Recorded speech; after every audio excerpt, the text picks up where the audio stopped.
Students, after the completion of first essential feature of pharmaceutical ethics, that was pharmacy in relation to his job, today we will discuss the next essential features of pharmaceutical ethics.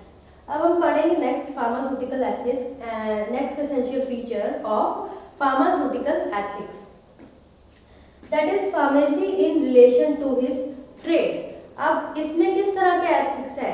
Relation to trade यानी व्यापार के साथ, इसमें भी ethics है कुछ भी, किस तरह से हमने मॉरल कंडक्ट करनी है, ठीक है, with different people which are related to the trade of pharmacy, जो फार्मेसी के ट्रेड से लिंक करते हैं। तो हम इसके बारे में डिस्कस करेंगे। फर्स्ट ऑफ ऑल इसमें कवर करते हैं हम point price structure, fair trade practice,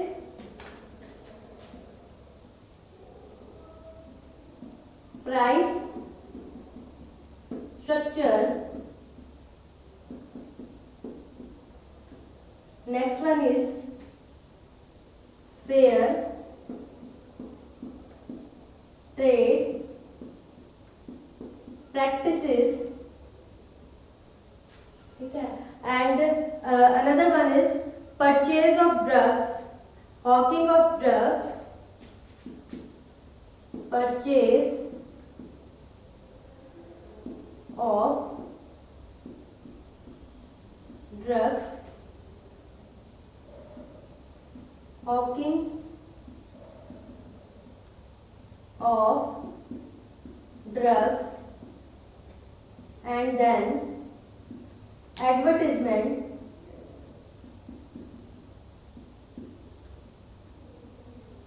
and display of drugs, ठीक है।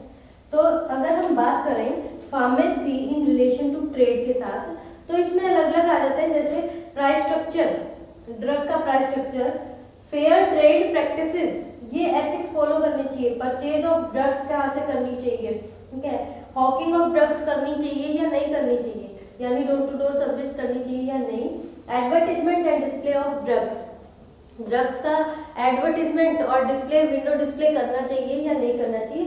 इसके बारे में पढ़ते हैं कि इसके रिलेटेड एथिक्स क्या कहते हैं in pharmacy profession.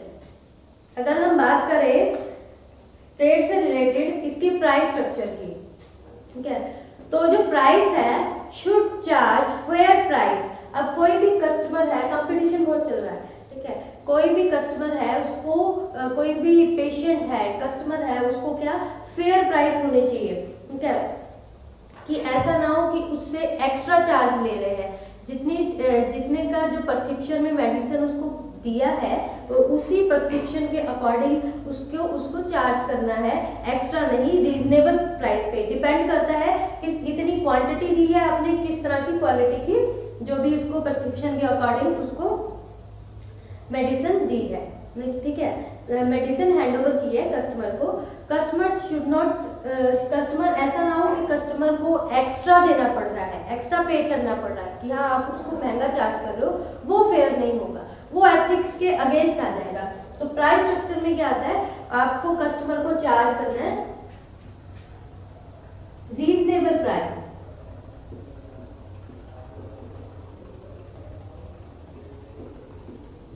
Reasonable price पे जो प्रोडक्ट है, जो भी पेशेंट ने मांगा है, रीजनेबल प्राइस पे उसको अवेलेबल करना है। अगर आप एक्स्ट्रा चार्ज कर रहे हो तो वो एथिक्स के अगेंस्ट आ जाता है। उसके बाद बात करें हम फेयर ट्रेड प्रैक्टिसेस। अब अलग अलग प्रैक्टिसेस होती है, ठीक है, बिजनेस में, ठीक है, इतना ज्यादा कंपटीशन हो रहा है आजकल, कोई भी बिजनेस ले लो उसमें कंपटीशन बहुत ज्यादा होता है, तो अपने जो बिजनेस है उसकी ग्रोथ के लिए अलग अलग तरह की प्रैक्टिसेस करते हैं लोग, ताकि हमारे कस्टमर बढ़े, ठीक है। तो उसमें जो प्रैक्टिसेस हैं वो फेयर होनी चाहिए, ऐसा नहीं, कई लोग क्या करते हैं, इतना कट थ्रोट कंपटीशन हो रहा है, इतना ज्यादा कंपटीशन हो रहा है, जिसमें क्या होता है जो प्रैक्टिसेस हैं वो अनफेयर होती जा रही है, ठीक है। फार्मास्यूटिकल प्रोफेशन में भी ये भी एक तरह का बिजनेस होता है, कईयों ने मैन्युफैक्चरिंग यूनिट ओपन कर रखी है, फार्मेसी प्लांट्स ओपन कर रखे हैं, कईयों ने मेडिकल स्टोर ओपन कर रखा है, तो उसमें अपने जो प्रोडक्ट है उसको आगे अपने बिजनेस को ग्रो करने के लिए, उसकी ग्रोथ आगे बढ़ाने के लिए कई लोग क्या करते हैं, अपने कस्टमर को बढ़ाने के लिए जितनी उसकी प्राइस है ना, उस प्राइस से कम देते हैं कि हाँ भाई रीजनेबल प्राइस से भी बिलो, तो उनको ऐसे कि अट्रैक्ट करें, हम कस्टमर को अपना कस्टमर बनाएं, अट्रैक्ट करें। ऐसा नहीं होना चाहिए, ये एथिक्स के अगेंस्ट है, ठीक है।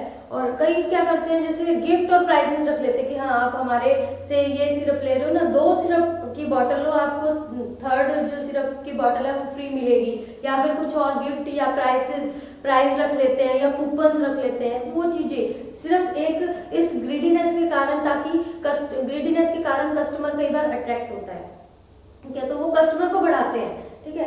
तो इस तरह से ये जो प्रैक्टिसेस हो रही है ये अनफेयर होती है, ठीक है। कई लोग क्या करते हैं, जो ट्रेड बहुत ज्यादा चल रहा है उस ट्रेड के साथ मिलते जुलते लेबल्स बना लेंगे वैसा ही, ताकि उसकी जो कंपटीशन है वो भी मार्केट में ज्यादा बिके, वो भी मार्केट में ज्यादा उसकी परचेज हो, उसकी ज्यादा सेल हो। ये या फिर क्या करते हैं, जो डिस्पेंसिंग है, किसी प्रिस्क्रिप्शन की डिस्पेंसिंग करनी है किसी और फार्मासिस्ट ने, उसकी डिस्पेंसिंग करती, इस तरह से करते हैं। तो ये सब क्या है, ये अनफेयर प्रैक्टिसेस है, ये अगेंस्ट द एथिक्स के अगेंस्ट आ जाता है। तो हम फेयर ट्रेड प्रैक्टिसेस में क्या कर सकते हैं कि अपने ये जो कंपटीशन का जो दौर चल रहा है, ये जो कंपटीशन का एरा है, द एरा ऑफ कंपटीशन, इसमें जो फार्मास्यूटिकल प्रैक्टिसेस हो रही हैं, उन प्रैक्टिसेस में क्या करना है, हमने इस तरह से नहीं करना, जेन्युइन वे से अपने जो बिजनेस है उसकी ग्रोथ करनी है, इंस्टेड कि आप वो करो। क्योंकि ये जो फार्मेसी प्रोफेशन है, ये सिर्फ ये नहीं कि आप सिर्फ इसको बिजनेस के लिए या फिर अर्निंग ओनली लाइवलीहुड, ये एक डील करता है हेल्थ केयर सिस्टम के साथ, पब्लिक की हेल्थ केयर सिस्टम के साथ आप खिलवाड़ नहीं कर सकते, आप उनको अपना कस्टमर बनाने के लिए इस तरह की प्रैक्टिसेस नहीं कर सकते, ये एथिक्स के अगेंस्ट हो जाता है। उसके बाद बात करते हैं परचेज ऑफ ड्रग्स। आपने ड्रग्स परचेज करनी है तो that should be from genuine and reputable source, reputed source होना चाहिए। ऐसा नहीं कि बिल्कुल ही आप लोकल कंपनीज की मेडिसिन रख रहे हैं वो इफेक्टिव नहीं है, ऐसा नहीं होना चाहिए, जेन्युइन होनी चाहिए, ठीक है। तो आपको क्या करना है, जो भी फार्मासिस्ट है ड्रग परचेज कर रहा है अपनी जो शॉप पे या स्टोर पे, जो उसका स्टॉक है, वो स्टॉक कैसा होना चाहिए, वो स्टॉक जेन्युइन होना चाहिए ड्रग्स का, एंड रेप्यूटेड कंपनी से होगा, ठीक है। और उसमें सारे जो भी मतलब कि उसमें जो ड्रग्स रखी गई है, अलग अलग कैटेगरी की जो भी ड्रग्स रखी गई हैं अपने स्टोर में, तो उसमें सारा अरेंजमेंट है वो उसके वैलिड डॉक्यूमेंट के साथ होना चाहिए, जैसा कि लॉ में बताया गया है, उसके अकॉर्डिंग होना चाहिए, ठीक है। उसके बाद ट्रेड में हॉकिंग ऑफ ड्रग्स। अब ट्रेड में क्या होता है हॉकिंग ऑफ ड्रग्स, मतलब कि कई लोग क्या होते हैं, कई होते हैं door to door services provide करते हैं, मेडिसिन है घर घर जाके अपनी मेडिसिन बेचनी, हॉकिंग। अब ये कोई ऐसा बिजनेस तो है नहीं कि हाँ भी बर्तन बेचने हैं कि घर घर जाके बेच दो और कोई फर्क नहीं पड़ता, कुछ नहीं है। ये तो एक हेल्थ केयर सिस्टम है, आप घर घर जाके डोर टू डोर जाके इस तरह से जो अगर मान लो मेडिसिन है आप उसकी सेल कर रहे हैं, तो that is not in the favour of ethics, that is against the ethics, ethics के अगेंस्ट आ जाती है ये चीज, ठीक है। तो इसमें क्या होता है, डोर टू डोर नहीं बेच सकते, क्योंकि जो फार्मासिस्ट है डोर टू डोर अगर मान लो उसको प्रोवाइड करेगा, तो इसमें क्या होता है, उनको जो परचेज कर रहे हैं कस्टमर, उनको एक तरह से फार्मासिस्ट के ऊपर इतना ट्रस्ट हो गया, इतना विश्वास हो जाएगा कि वो सेल्फ मेडिकेशन को एनहांस कर देगा, एनकरेज कर देगा, जो कि बहुत ही हार्मफुल है। क्यों? क्योंकि उनको ऐसे होगा कि अब हमने डॉक्टर के पास क्या है ना, वो उन पे ट्रस्ट करते हैं, उनसे पूछेंगे कि हम ये दवाई ले लें, ये मेडिसिन हम ले लें, तो वो उसको अपनी सेल को बढ़ाने के लिए, एनहांस करने के लिए वो उनको कह देगा कि हाँ भाई कोई दिक्कत नहीं है, आप ये मेडिसिन ले लो, ठीक है, ये मेडिसिन आप यूज कर सकते हो, ठीक है। तो सेल्फ मेडिकेशन है वो self medication should not encourage, self medication encourage नहीं होना चाहिए, क्योंकि अब उनसे जो फार्मासिस्ट है अगर वो डोर टू डोर प्रोवाइड करेगा मेडिसिन, तो ऑब्वियसली वो किसी कोई भी डिजीज है उसके ट्रीटमेंट के लिए डॉक्टर या प्रिस्क्राइबर या फिजिशियन के पास नहीं जाएंगे, वो उनसे पूछेंगे कि हाँ हमें ये प्रॉब्लम है, हम ये वाली मेडिसिन ले सकते हैं, या कोई ओल्ड प्रिस्क्रिप्शन है उसी को दिखाकर मेडिसिन ले लेंगे। तो वो एक तरह से सेल्फ मेडिकेशन है, शुड नॉट बी एनकरेज, इससे सेल्फ मेडिकेशन बढ़ सकता है अगर हॉकिंग ऑफ ड्रग्स करेंगे, ठीक है। हॉकिंग ऑफ ड्रग्स मतलब घर घर जाकर door to door service provide करना। उसके बाद नेक्स्ट आ जाता है इसमें ट्रेड में ही advertisement and display of drugs.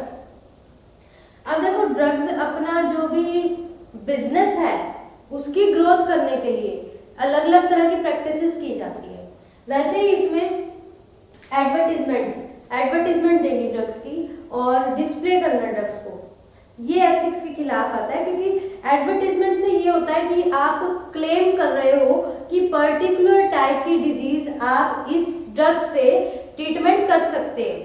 ठीक है, आप ये क्लेम कर रहे हो कि you can cure the particular type of disease from this type of drug और मेडिसिन, इसको यूज करके।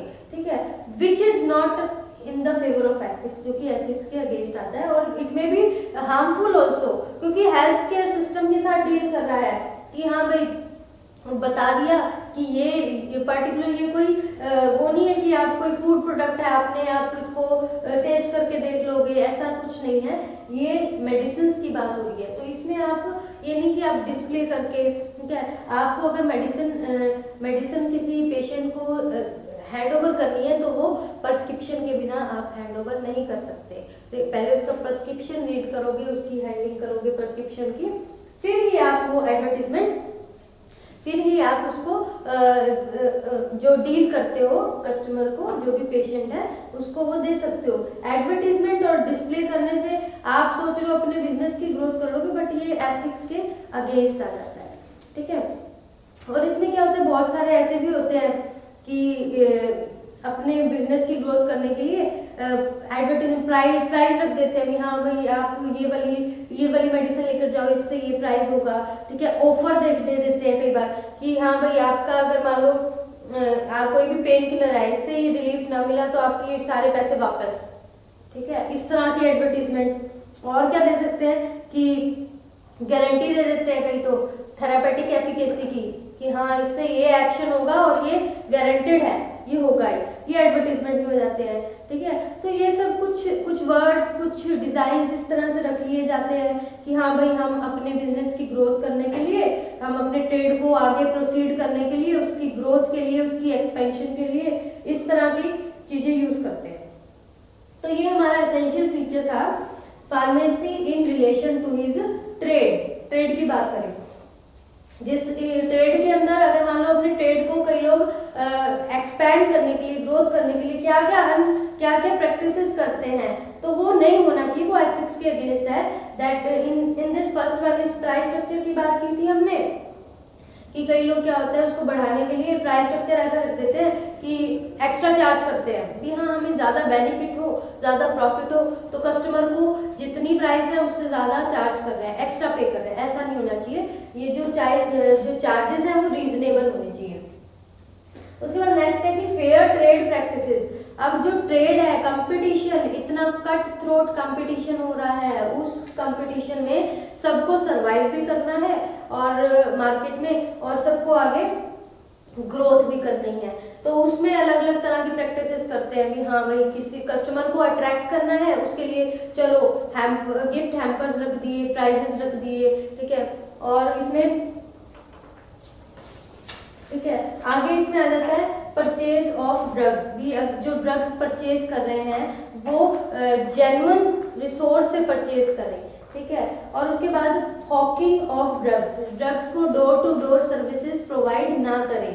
ठीक है, नेक्स्ट है advertisement and display of drug. भी हम ड्रग की कोई एडवर्टीजमेंट देकर क्या शो करना चाहते हैं कि भी हम क्योर कर सकते हैं, हम ये क्लेम कर रहे हैं कि पर्टिकुलर डिजीज को ट्रीट करने के लिए हम ये मेडिसिन दे रहे हैं, वो नहीं होना चाहिए। ठीक है, नेक्स्ट हमारा इसी में आ जाता है next essential feature pharmacy in relation to the medical profession. अब मेडिकल प्रोफेशन से बात करें, जो फार्मासिस्ट होते हैं मेडिकल प्रोफेशन में एक लिंक की तरह, एक कड़ी की तरह काम करते हैं बिटवीन एक पेशेंट के बीच में और एक डॉक्टर के बीच में। ठीक है, तो उनकी कंडक्ट कैसी होना चाहिए, उनका दोनों को डील करने का किस तरह से बिहेवियर होना चाहिए, कैसी कंडक्ट होनी चाहिए, वो इसमें आ जाता है। तो इसमें क्या होता है, इसमें हम कवर करेंगे जैसे first of all limitations of professional activity. Limitations of professional activity.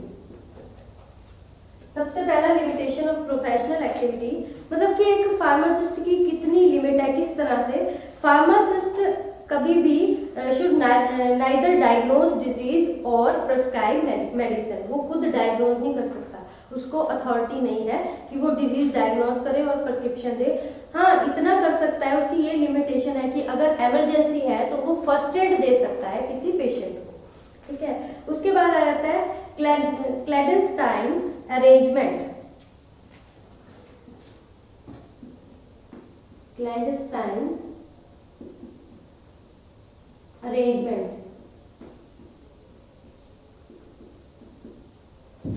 कई बार क्या होते हैं, जो फार्मासिस्ट होते हैं ना, वो क्या करते हैं, डील कर लेते हैं एक डॉक्टर के साथ कि सीक्रेट, क्लैंडस्टाइन मींस हो गया एक तरह से सीक्रेट, उसके साथ डील कर लिया भी हम आपको कमीशन दे देंगे, आप हमारा प्रोडक्ट की आगे जो पेशेंट आता है उसको रेफर कीजिए, ठीक है। तो इसमें इस तरह से एक ये भी एथिक्स के फेवर में नहीं आता, ये एथिक्स के अगेंस्ट आ जाता है, ठीक है। नेक्स्ट आ जाता है इसमें लेजन विद पब्लिक।